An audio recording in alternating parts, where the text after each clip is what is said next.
परब्रह्माचा नैवेद्य भरताना तिथे कुठल्याही प्रकारचं अनावश्यक भाष्य कलकल या गोष्टी प्रिय नाहीत.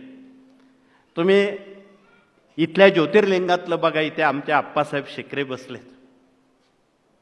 तिथे देवाला नैवेद्य दाखवताना खूप काळजी घेतात.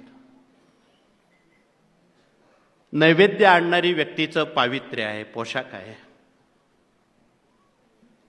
अत्यंत मौनानं तो नैवेद्य पडदा लावला जातो किंवा दरवाजे बंद होतात.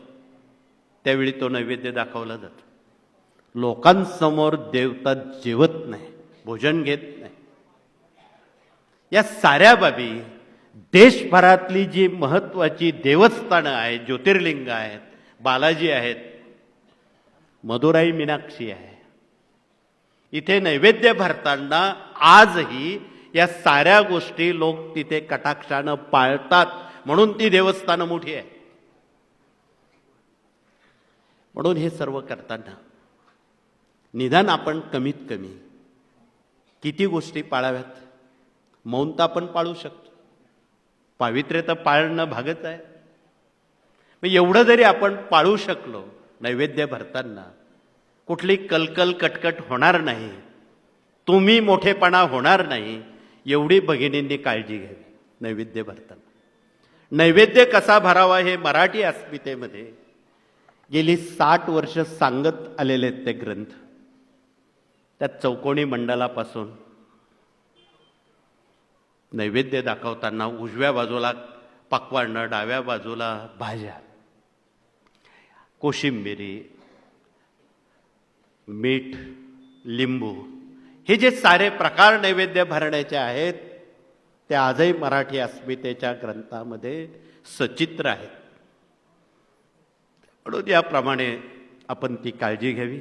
उगाच काहीतरी घाई करून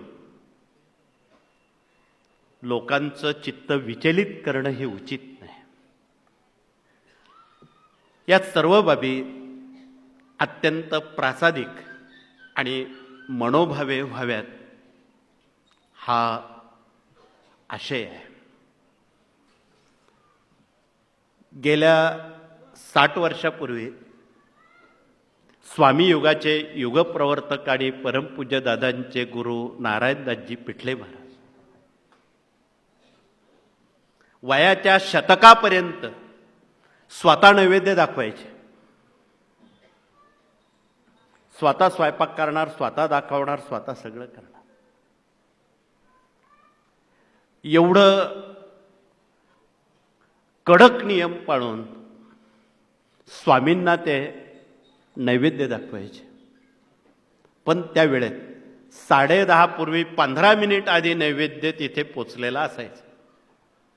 15 मिनिट आधी. आयुष्याच्या त्यांच्या शतकामध्ये नैवेद्य आरती करताना 1 सेकंद सुद्धा कधी उशीर झालेला नाही.